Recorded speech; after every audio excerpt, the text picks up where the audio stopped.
আজকে অনেকে কান্নাকাটি করেন কি হবে আওয়ামী লীগ কি হবে আওয়ামী লীগ আরে ভাই আওয়ামী লীগ কী হবে আওয়ামী লীগ তো আওয়ামী লীগকে শেখ হাসিনা কবরে ফেলায় দিয়ে উনি পালাইছেন এখন সেই কবর থেকে তোলার দায়িত্ব কার এটা কে নিবে এটা তো তাদেরকে চিন্তা এটা তো অন্য কেউ দেয় নেই আওয়ামী লীগকে তো কবর থেকে বিএনপি নিশ্চয়ই তুলবে না আমার কথা হলো শোনো আমরা তো বারবার বলছিলাম যে আপনি ওই রাস্তায় যায়েন না আপনারও মনে থাকার কথা সবারই মনে থাকার কথা ওপেন পাবলিক মিটিং আমরা বলছি যে আপনি যে পথটা বেছে নিয়েছেন এটা খুব খারাপ এবং কোনো অবস্থাতেই গণতন্ত্রটা শুধু যদি আপনি মনে করেন যে বিএনপির জন্য প্রয়োজন আপনার জন্য প্রয়োজন না তাহলে আপনি বোকার স্বর্গে আছেন সেই সময় তো সেই কথা শুনে নাই যদি শুনতো গণতন্ত্রটা যদি টিকে রাখতো ভোটের মাধ্যমে সরকার পরিবর্তনের পথটা যদি সে বন্ধ না করতো তাহলে তো আজকে তাকে পালাইতে হতো না কাজে সেটা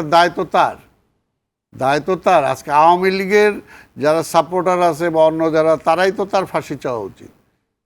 যে একবার আওয়ামী লীগের পতন হচ্ছে সেই ৭৫-এ তাদের কারণে আবার সেই আওয়ামী লীগকে নতুন করে তুলে আবার সেটার পতন করে গেল শেখ হাসিনা এমনকি তার বাবাকেও নতুন করে তুলে সেটাকে আবার নতুন করে কবরস্থ করে গেল সে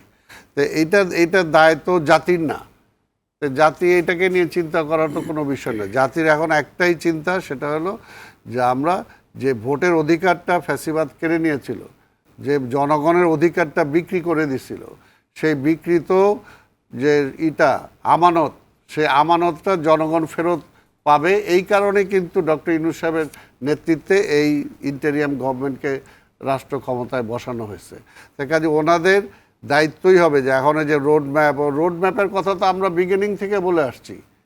আজকে নতুন করে আবার এখন এই অন্য রোড ম্যাপের প্রশ্ন আসে কেন আমরা তো বিগিনিং থেকে বলছি যে আপনি একটা রোড ম্যাপ দেন আপনি কবে কি করতে চান কতটুকু সংস্কার করতে চান নির্বাচন কবে করতে চান সেটা তো আমরা বিগিনিং থেকে রোড ম্যাপটা চাই আসছি কিন্তু বারবার তো তারা তো সেই ব্যাপারে কোনো কানই দেন নাই আর সংস্কারের ব্যাপারে ফ্যাসিবাদ ক্ষমতায় থাকাকালীন সময়ই বিএনপির পক্ষ থেকে আমাদের ভারপ্রাপ্ত চেয়ারম্যান ৩১ দফা দিছে এবং যেটা আমরা মনে করি যে এই মুহূর্তে রাজনীতিতে সংস্কার বলি আজকে প্রশাসনের সংস্কার বলি প্রত্যেকটা বিভাগে সংস্কারের জন্য ৩১ দফা যথেষ্ট কিন্তু এখন পর্যন্ত সবচেয়ে দুঃখের ব্যাপার যে সংস্কারের কথা তারা বলছে কিন্তু এখন পর্যন্ত রাজনৈতিক দলগুলো দেয়া যে ৩১ দফা সেই ৩১ দফাটা এখন পর্যন্ত ডক্টর ইউনূস সাহেব খুলেই দেখলো না